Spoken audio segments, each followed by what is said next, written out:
비례대표용 위성정당이 총선을 앞둔 정치권의 최대 화두가 되고 있습니다. 미래한국당이란 사상 초유의 꼼수를 저지하기 위한 선거연합 정당을 만들어냅시다. 비례정당의 창당은 대미래한국당 명분은 있을 수 있으나 대국민 명분은 없습니다.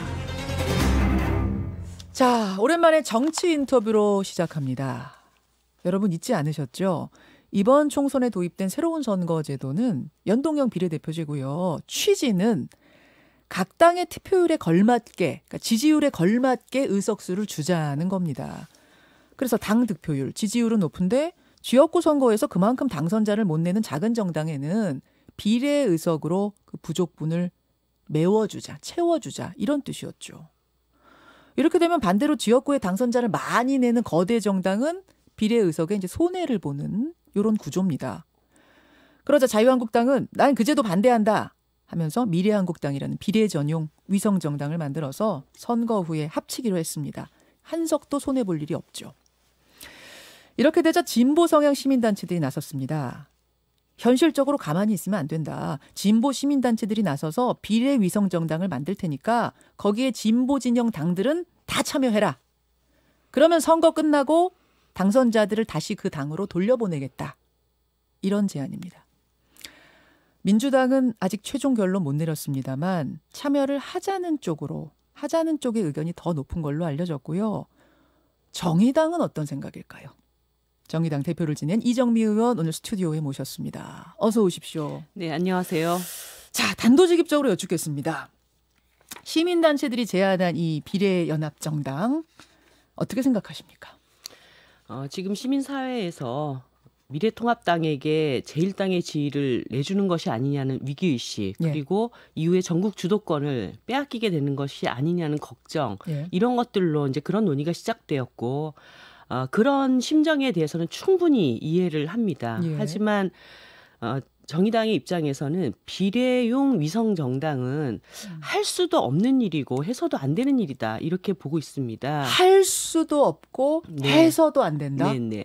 예를 들어서 비례용 위성정당을 만들려면 지금 각 당이 이미 비례대표 후보를 선출 절차에 들어가고 있습니다. 정의당도 지금 당원들이 다 투표 중에 있고 민주당도 지금 48명까지 1차 심사가 끝났고 그리고 제3지대에 있는 많은 정당들, 녹색당이나 미래당도 지금 비례 투표 과정에 있거나 이제 절차가 끝났거나 이런 상황이 있습니다. 그러면 그 모든 민주적인 절차를 다시 엎어야 됩니다. 그러려면 당원 총투표라든가 이런 그 상황을 거치지 않고 아주 옛날처럼 뭐 제왕적인 당대표가 이거 이렇게 하겠다 결정해가지고 당원들은 무조건 따라라. 이런 시대는 아니기 때문에 당의 당원 당규에 따라서 이 과정들을 다 거쳐야 되는 상황이 있습니다. 그렇게 될 때 이것에 대한 당내 논란을 어떻게 해결할 수 있을지 장담하기 매우 어렵다고 보여지고요. 일단 절차상의 그런 문제가 하나 있고 또 있습니까? 그리고 뭐 3월 16일까지 새로운 비례용 위성정당이 어떤 선출 절차와 방법에 따라서 비례대표를 투표할 것인지에 대해서 중앙선관위에다가 그 안을 내야 됩니다. 그러면 이 여러 정당들과 시민사회들이 모여가지고 어떤 기준으로 비례 후보를 정할 것이냐 이런 논의를 하는데도 저는 많은 분들이 뭐 서로 양보하고 하면 되지 이렇게 얘기하지만 그렇게 녹록치는 않은 상황이지 않을까 이런 누가 생각이 앞번호로 들고요. 가고 누가 뒷번호로 이거 도대체 어떻게 나눌 것이며 이런 현실적인 문제들. 그리고 이제 해서는 안 되는 일이라고 말씀드린 것은 저희가 미래통합당이 비례용 위성정당을 만들고 이것은 국민들의 선거 그 투표를 도둑질해가는 정말 잘못된 행위다. 이렇게 비판을 해왔고 위헌 소송을 지금 내놓은 상태입니다. 그리고 이런 꼼수 정당, 가짜 정당에 맞서 싸워야 된다라고 얘기를 했는데 그들이 꼼수를 쓰니까 우리는 묘수를 쓰자. 이렇게 얘기를 한다 한들 이것을 지켜보는 많은 국민들이 결국 비례용 위성정당 만드는 미래통합당이나 진보와 민주를 표방해왔던 너희들이나 다 똑같은 놈들 아니냐. 뭐가 다르냐. 소리가 분명히 나올 거다. 이런 비판에 직면하게 될 것입니다. 그렇게 된다면 사실은 명분도 실리도 상당히 잃을 수밖에 없는 상황이라고 보는데요. 명분뿐 아니라 실리도 잃는다고 생각하세요? 예를 들어서 지금 민주당이 뭐 그렇게 총선 상황이 녹록지 않은 걸로 제가 알고 있습니다. 아까 민주당 내부에서 적극적으로 이 비례용 위성정당에 참여하는 것을 검토한다고 얘기가 나오고는 있지만 제가 실제로 그 민주당 내 수도권 의원님들 얘기를 들어보면 예, 예.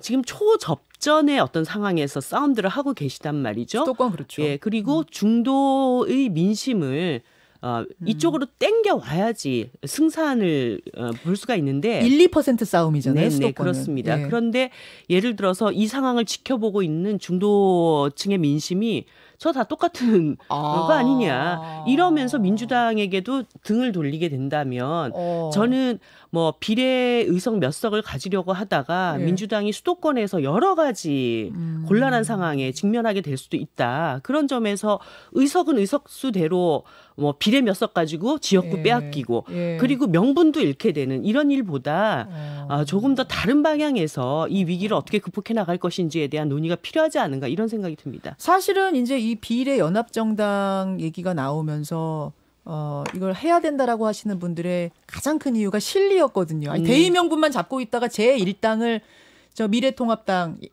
보수에 내주면 어떻게 하느냐. 그러니까 뭉치자였는데 지금 네. 이정미 의원 말씀은 명분뿐 아니라 실리도 잃는다. 네, 저는 실리도 아니다. 그런 위기를 상당히 많이 느끼고 있고요. 사실 이 조국 대전을 거치면서 이렇게 찬반 논란이 굉장히 팽팽한 어떤 상황에서 예. 중도 보수층들이 굉장히 피로감을 많이 느끼고 있습니다.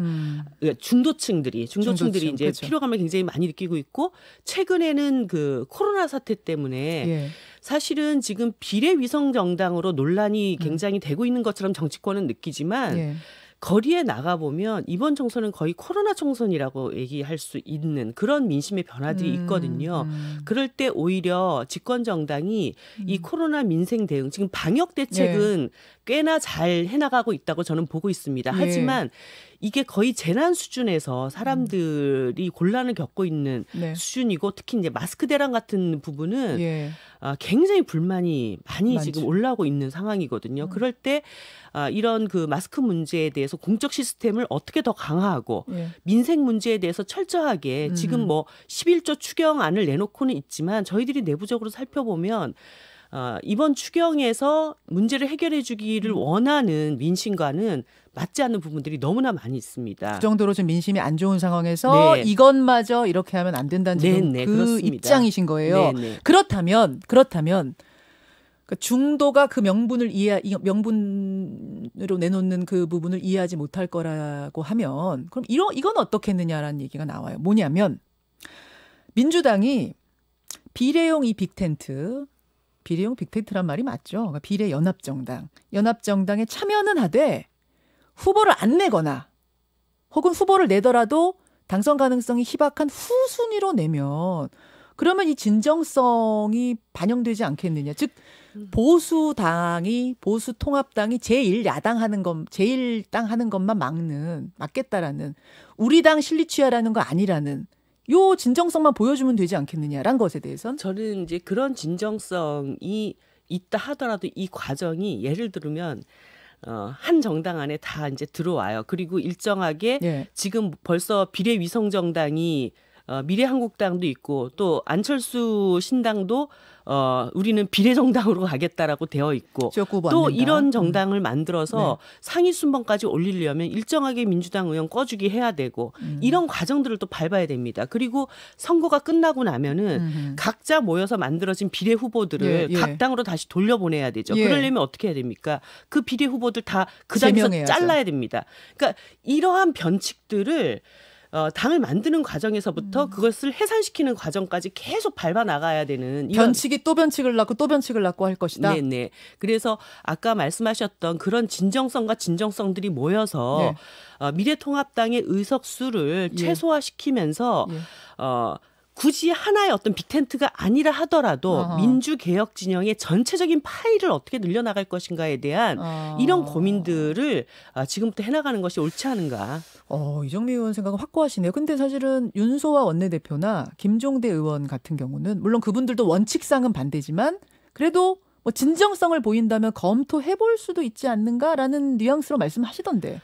제가 어제 이제 그 인터뷰가 나가고 나서 예. 그 내용들을 살펴봤는데 한마디로 이 민주당과 여타의 뭐 녹색당, 미래당과의 전반적인 연합 정치에 대해서는 열어놓고 여러 가지를 검토해 볼 수 있다라고 하는 이야기가 연합 정치가 연합 정당이라고 하는 말로 약간 이렇게 잘못 나간. 아, 그래요? 예, 그래서 그 얘기 인터뷰 이후에 민주당과 연합이 아니라 녹색당과 아니요. 뭐 이런 것과의 민주개혁 세력 전체와의 연합 정치의 틀에서 이 상황을 열어놓고 고려하겠다라고 하는 말이 네. 연합 정당이라고 하는 말로 잘못 나간. 예, 그래서 확인하셨어요? 그것이 수정돼서 어저께 다시 김종대 대변인을 통해 가지고 예. 수정 그 보도 자료가 나갔습니다. 그럼 비례연합정당에 대해서 즉 비례용 진보 빅텐트에 대해서 정의당의 입장은 현재까지 공식적으로 반대. 네, 정당을 통해서 정당을 하나를 만들어서 그러니까 비례용 위성 정당을 만들어서 이 사태를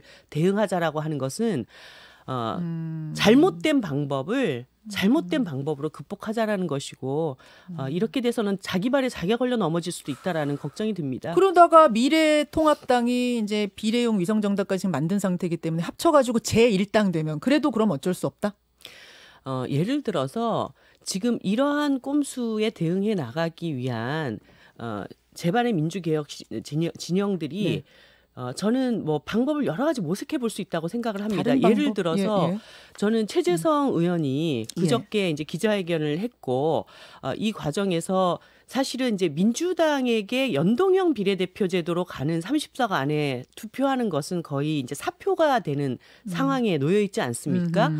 그러면은 이제 병립형 안에서야 뭐 민주당이 몇 석을 가져갈 수는 있겠지만 이런 것 때문에 전체적인 그 미래통합당에게 비례대표제 그 의석이 쏠림 현상이 나타나는 것을 우려하여서 비례대표를 그런 민주당은 내지 말고 아까 얘기했던 그런 진정성을 보이고 예를 들어서 그것을 막 다 정의당을 찍으라는 것이 아니라 지금 제3의 정당들이 있습니다. 그러니까 정의당도 있고 민생당도 있고 미래당도 있고 녹색당도 있고 이런 당들에게 비례대표 투표를 하게 되면 예를 들어서 녹색당 미래당도 기본적인 3% 의석을 초과하면은 비례의석을 몇 석을 다 가질 수가 있거든요. 이렇게 의석 전체 파이를 늘려나가는. 그러면 나중에 선거 끝나고 나서 같이 공조하기가 그렇죠. 연합 정치를 펼쳐나갈 수 있는. 않겠느냐 그 얘기인 거예요. 네. 그 그래서 최재성 의원 안에 대해서 저는 뭐 그 민주당 안에서도 여러 가지 검토가 있는 것으로 알고 있는데 뭐 그런 안이 다시 제안이 된다면 정의당도 그것에 대해서 적극적으로 검토해 볼 수 있는 것이고. 만약 그럼에도 불구하고 민주당이 여러 가지를 따져봤을 때 비례연합정당에 들어갈 수밖에 없다고 선택을 한다면 그러면 정의당은 공조 파기로 뭐 그 시그널로 받아들일 수밖에 없다고 보세요? 아니 지금 공조 파기라고 하는 것은 이미 어떠한 공조가 형성돼 있는 상태에서 뭐 계약을 한 건 아니지만 그런 것이고 사실은 공조를 많이 해왔기 때문에 여러 정책에 있어서 그 공조라는 것이 민주당이기 때문에 도왔다는 것이 아니라 국민의 뜻이기 때문에 함께 그 일을 만들어 온 것이죠.